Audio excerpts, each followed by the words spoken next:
Alrighty buddies, HLL Vietnam is here. If you're going to be playing the US of A, here's how I see them being able to win in Nam. Remember, we've got tunnels, helicopters, patrol boats, new commander abilities, new maps, new spawn systems, and a whole lot of players still trying to figure out what the heck is going on. So this is partially meant for those of you just jumping over from World War II to see what all the differences are. And don't worry, this guide is not just going to be for those hardcore competitive players. This is for anyone who wants to understand how to command the US side better in HLL Vietnam. Whether you're in public matches, organized games, or just trying to figure out how these matches actually flow. By the end of this video, we're going to go over how to build your Garrison network, how to deal with NVA tunnels, how to use helicopters properly, and oh so much more. Because in my opinion, the US side wins these matches by being flexible, adapting to the map constantly, and using serious Helo support. So let's get started. The first thing to understand is that commanding the USA in Vietnam does not feel exactly like commanding in World War II. The core of HLL is still here. You still need garrisons, nodes, squad leaders communicating, defense, and of course, people willing to do the boring stuff that wins games. But Vietnam adds a new layer of chaos. The NVA have tunnels, which means they can suddenly create pressure in places that feel quiet. They can slip through the map, connect tunnel routes, and put your defense under pressure from surprising angles.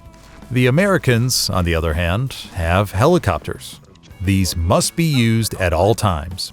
If you don't have any helicopters flying around, popping flares, moving troops to critical areas, and dropping supplies, the odds of the NVA winning increase dramatically. Not just because helicopters are cool, although yes, obviously flying around Vietnam in a helicopter is cool, but because helicopters give the US team mobility, supply flexibility, recon through flares, emergency response, and the ability to move people around the map fast. So before we jump into all the details, here's what I want you to keep in mind.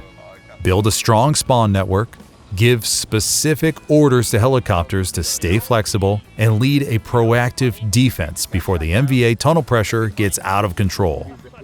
At the start of the match, there are a few things you could take care of right away. First, type in chat and remind engineers that there are supplies in HQ for nodes. Something simple like this. Hey engineers, 150 supplies at each HQ for nodes. Please get nodes up early. Thank you very much. Second, start thinking about the first garrison network. Where are the safe backup garrisons going to be? Where do we need supplies? Which squads are communicating? Which players are actually willing to build? After you type in chat about building nodes, go ahead and say something simple in command chat, like, alrighty, who here has a mic? Let's get a comms check, just to get something going. Third, start coordinating helicopters early. You want to know who your pilots are. You want to know if you have transport pilots, supply pilots, or people just taking off because the helicopter looked shiny. And listen, I get it. It's a helicopter. People are going to want to fly it. But as commander, you need to get value out of those helicopters. They're not just sightseeing tours with door guns. In a perfect world, I would love to have 2 constant transport helicopters and 1 dedicated supply helo for most of the match. That doesn't mean the same exact person has to fly supply helo for 90 straight minutes, but as a team you want someone focused on that supply role for a majority of the game. And remember, you can have a co-pilot so they could switch all throughout the game. Also, remember as a co-pilot, you could solo helo by yourself to drop supplies. The transport helos should be moving players, helping squad leads reposition, and popping flares over important areas to help locate NVA movement. As a bonus, you can of course fly around and offer some suppression to help out your buddies, but that should be 4th in the list of priorities. But keep those flares popping. They can be massive. If the NVA are sneaking around in the jungle, popping flares over the right area can give your infantry a much better idea of where pressure is building. Meanwhile, the supply helo should be thinking ahead. Not just where do we need supplies right now, but where are we going to need supplies 2 minutes from now? Where might the next garrison go? Where do we need backup supplies in case the NVA knocks something out? Great pilots are proactive and always thinking 1 step ahead of the team. The best way to think about your supply helicopter is that it's basically your flying supply truck. Supply trucks are useful, but they can be slow, awkward, and very easy to lose if the enemy is watching the roads, or if you're trying to drive through Vietnam foliage that looks passable but absolutely is not. With a supply helo, you can get supplies to areas much faster, reach safer spots, support backup garrisons, and help rebuild after the enemy knocks out a spawn. So as US Commander, I want my supply helo prioritizing backup garrisons first. We all know how a random red zone goes. You put it up and all of a sudden a majority of the team spawns right on it to go on the attack, then you lose your defensive point. No, God! No, God, please, no! No! No! No! Let's try to prevent that from happening. But please, do not just use the supply helo for spicy offensive garrisons while your defensive network is held together by hopes, dreams, and one squad lead named Lieutenant Dan. Lieutenant Dan was always getting these funny feelings about a rock or a trail or the road. Lock down your defense first. Build the backup layers, then start thinking about offensive pressure. The MVA are going to move fast, so you have to get your spawn network up to counter that. The biggest mistake I see helo pilots make is staying in one spot too long. You gotta keep moving, man. Keep moving. If you hover forever in a spot, eventually someone is going to knock you out. The helicopters are powerful, but they are not invincible. The second mistake is not communicating. As a helo pilot, you are seeing a lot. You are seeing enemy movement, flare results, possible supply drop locations, safe landing zones, and dangerous areas. Please call that stuff out. Okay, maybe not.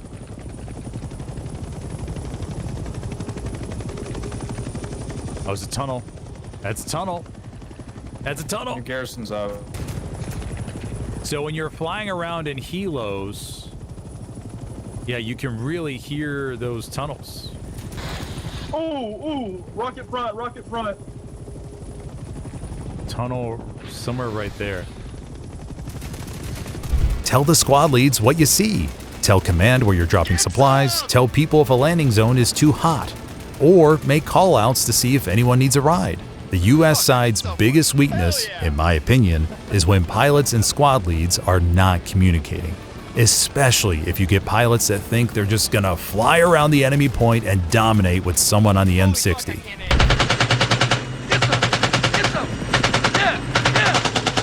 These are not attack helicopters. We don't got those yet. They're gonna probably come later. The helicopters are the advantage, but if the pilots and infantry are playing two totally separate games, you're not gonna get the full value out of them. Remember, Hell Let Loose is a team game. Play it like that. Should the commander ride in helicopters? Sometimes yes, but I would not overdo it. You can use a transport helo to get a view of the battlefield, reposition quickly, or get to a spot where you need to build garrisons. And it is honestly a lot of fun to ask your pilots to come pick you up. It gives them something useful to do, it gives them practice, and it makes the match feel more coordinated. But don't spend the whole match joyriding around in the sky. Your main job is still reading the map, managing resources, coordinating spawns, and making sure the team is not falling apart behind you. Speaking of managing resources, always be converting. At this stage, there are no heavy, recon, or light tanks, so you're going to have a lot of extra fuel. So convert that fuel and manpower to munitions as often as you can, unless your team is obscenely burning through fuel for whatever reason. Back to helos. Use the rides when they make sense, to get somewhere faster, to skip long walks, or to set up garrisons. Just don't turn the commander role into a passenger princess simulator. Now, let's talk about the most important thing for any commander, garrisons. For the US side in Vietnam, I really want to see a deep, layered garrison network. The MVA can apply pressure through tunnels, and because of that, it is basically impossible to perfectly control the entire line at all times. Someone is gonna slip through and appear somewhere that makes you say, how in the world did they get there? This is Vietnam. This ain't France anymore. So instead of pretending you can cover everything perfectly, you need redundancy. I like having at least 2 garrisons behind the main defensive point, plus an additional garrison spread in the back line. That way, you can flex bodies where they need to go. Call it a triangle formation. That's just the basics to get you started. Focus on the first 3 and then adapt as the situation comes. You're gonna need deep reflank garrisons though. That's just the nature of how this game is gonna work. You don't need to reinvent garrison spacing. Around 200 meters is still a good rule of thumb. The difference is that in Vietnam, you need to think even harder about backup layers. If one garrison gets knocked out, where does the team spawn next? If the NBA are coming from the south, can we shift bodies there quickly? If a tunnel pops up behind us, do we have a spawn that lets us respond? That is the whole point of the network. For defense, I would recommend having at least 2 squads back. And those defensive squad leaders need to space out their OPs. Don't just have every OP sitting in the strong point. If everyone is stacked in the circle, you might feel safe, but you're actually blind. You want people spawning in different areas of the backline and moving around. You want your squad leads listening for tunnels and going on random patrols looking for NVA movement. Remember, squad leads, work with the Helo pilots. This is one of the biggest mindset shifts for Vietnam. Defense can't just sit in the circle and wait. Defense needs to actively hunt information. Tunnels are one of the biggest things the U.S. commander has to think about. The NVA can use them to create pressure in places that seem quiet. And if your team ignores that, the map can get ugly real fast. So how do you find them? First, listen. You can hear tunnels from about 100 meters away. It's pretty faint, so if you are moving through the backline, stop once in a while and actually listen. Don't just sprint nonstop through the jungle. Pause. Listen for that tunnel radio sound, check the area, then move again. Remember, they've boosted the SFX when you're moving, so it's not so easy to hear them when you're running now. Second, use flares. This is where those transport helos come in. Flares over suspicious areas can help reveal enemy movement and give your defense a better idea of where to search. Third, there are no obvious places for tunnels. They can be almost anywhere. River edges, jungle patches, backline routes, weird corners, your mom's house, close to pressure, far from pressure, you have to keep your mind open. As commander, you don't have to personally patrol the backline every second of the match. It depends on the map situation. But you should absolutely spend time wandering around the backline when it makes sense, especially if the enemy pressure feels suspicious or garrisons are locking from strange locations. One of the best new additions is the Commander Outpost. You can now place your own outpost as commander, and this is pretty cool. No longer do you have to rely on a garrison or random HQ spawn. You have your own little Commander OP. This helps a lot when you're moving through the backline, checking for tunnels, setting up garrisons, or just trying to stay active without constantly being sent back to HQ. And I'll be honest, I forgot to use this a whole bunch when I first started playing. So this is a reminder for me as much as it is for you. Use your Commander OP. Now, very important warning here. Don't treat the US supply drop in Vietnam exactly like you treat supply drops in World War II. The US supply drop in Vietnam is much more expensive, 150 munitions. And if you spam it without thinking, you can drain your resources real fast. In World War II, you might be used to casually dropping supplies all over the place since it only costs 50 munitions. But in Vietnam, it costs 150.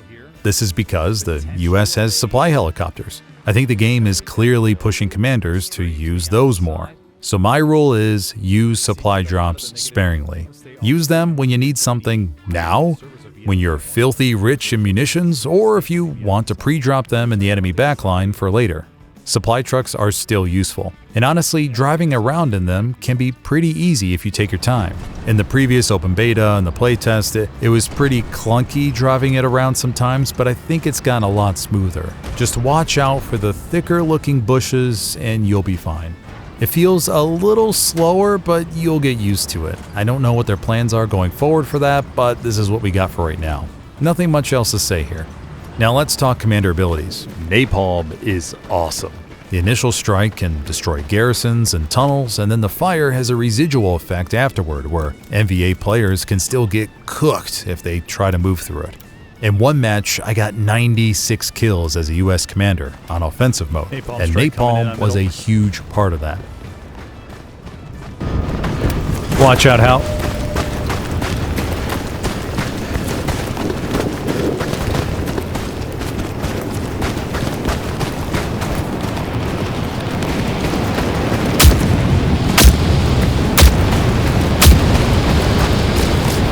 Enemy garrison. Here, you could see a napalm strike destroy both a tunnel and a garrison, which helped us capture the point. That's the kind of value you're looking for. Don't just use napalm randomly. Use it when your team can actually take advantage of it. If your infantry is ready, if the enemy spawn network is exposed, if you can clear a path for the push, that is when napalm becomes disgusting. In a good way. Strafing runs feel okay, probably similar to World War II, but from what I can tell, I would still use them sparingly. The general rule for all commander abilities is this: use them when the team can convert their effect into map control. Kills are nice, but map impact is what wins the game. If your team isn't ready to push, if there's no spawns nearby, or if nobody is going to move after the ability lands, then you probably just made a cool explosion and achieved very little. Now let's talk patrol boats. These are one of the biggest question marks right now because players are still figuring out how to use them effectively. But the main commander use is pretty simple. They are basically floating half-tracks. You could put them on the water, tuck them in a safe spot, turn them off, and use them as a spawn point. That could be very powerful, especially if you're attacking near a riverbank and plop it right by. The danger, of course, is blueberries, because you can have the perfect patrol boat tucked away, and then one random blueberry jumps in and decides it's time for a sightseeing tour straight into enemy fire. We all know the struggles of half-tracks in World War II. Half-track, Rolo started a kick on Texas Red, 1456-20. Oh, that was passed instantly. The one who drove away the half-track. So yes, patrol boats can be very useful, but we're still in the wait-and-see phase for exactly how teams are going to use them best. For now, I would think of them first as spawn points and second as offensive support. Also, don't forget you can swim, you can go underwater for a surprisingly long time, sneak through river areas, and get to spots that the enemy may not expect. At launch, I think a lot of players are going to struggle with this because they won't fully understand where people can come from yet. In World War II, you're often thinking about roads, hedges, fields, and buildings. In Vietnam, rivers and water routes become part of the map in a bigger way. So as commander, keep that in mind. The tactical map is okay. Personally, I would prefer if they go back to the 2D version. If in the menu they can add an option to say, hey, do you want a 3D or a 2D? That'd be nice. I just think that the 3D has a lot of unnecessary stuff, but hey, maybe that's just the minority. I just want to be able to get in, see what's going on, and get out. One small but important thing, take your time in the vehicle spawn menu. The supply and transport helicopter icons are different, but when the match is chaotic and people are asking for 6 different things, it's easy to click the wrong one. So slow down for half a second, look at the icon, make sure you're spawning the right helicopter. Here's one quick settings tip. Turn off your UI marker sound. There can be a lot of marker noise happening during a match, especially as commander. Commanding isn't just clicking buttons. Commanding is giving the team better options. At the end of the day, I think the US commander in Vietnam is gonna be a really fun role, but it's also gonna punish teams that are passive. If your pilots aren't communicating, if your defense isn't checking for tunnels, and if your commander is wasting resources, the MVA can make the game feel miserable very quickly. If the US side stays flexible, uses Helos well, builds deep garrison networks, and reacts quickly to tunnel pressure, I think they could totally win. This guide is based on what I've seen so far. But like everything in HLL, I'm sure players are going to find new strategies, new tricks, and probably a few absolutely cursed ways to break the game. So let me know what you think. If you've been commanding the USA in Vietnam, what would you add to this guide? What are your best helicopter tips? And what do you think the best way is to counter the MVA tunnels? Looking forward to everything you guys got to say in the comments. Like the video if it helped, subscribe for more, and I'll see you next time, buddies. Have a good one.